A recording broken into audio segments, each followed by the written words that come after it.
Good morning. We are from team of 4 with Gabi, Romo, Miki, Dita, and myself, Eni. We are going to present to you and analyze the poem of Dream Diver written by Langston Hughes. So, I'm going to read first to you about what is the poem about, because this is very beautiful and it's about his life, his wish, and his dream. Dream diverse. What happens to a dream deferred? Does it dry up like a racing in the sun, or fester like a sore and then run? Does it sting like rotten meat, or crush and sugar over like a syrupy sweet? Maybe it just sags like a heavy load, or does it explode? So briefly, this poem is very short, but it has a lot of meaning when we analyze it deeper. So when we wanted to understand the message of this poem, we actually tried to understand who is the writer, why he actually wrote this kind of poem. So we found out that Langston Hughes is actually a social activist who wrote a poem, a novelist, and also other literature products to fight the injustices. So he was born in the US in the early 1900s, and he was born as a black person, and throughout his life he suffered a lot of stigma, discrimination, and racism. So he actually expressed his desire to be treated as an equal human being without seeing his background or the race through this kind of artistic product, that including music. So he was part of Black American or Afro-American. He addressed justice and theme of racial justice and equality. So he is known as a legend among Black American movement. What is the poem about? The poem is about the dream that it is put on hold or deferred and want to be expressed.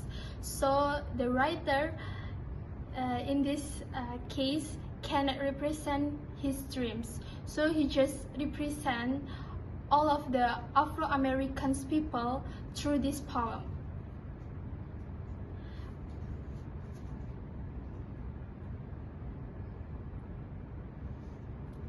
Who is the speakers?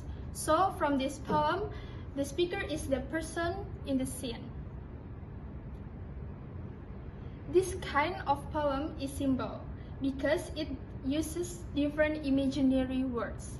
The examples like rotten meat, racing in the sun, and syrupy sweet, and the last dry up. Next, we continue to discuss about figurative languages used in the poem Dream Deferred. There are some figurative languages used by the writer, such as metaphor, simile, personification, and hyperbole.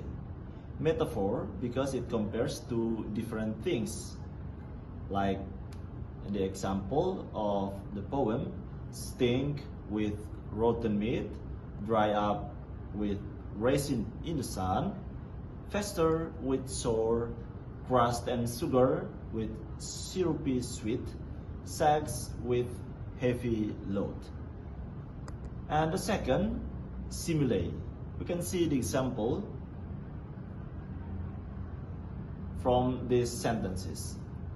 Like a raisin in the sun in stanza 2, line 2, fester like a sore in stanza 3, line 1, does it stink like a rotten meat in stanza 4, line 1, like a syrupy sweet, stanza 4, line 3. Okay, and next, the third, about personification.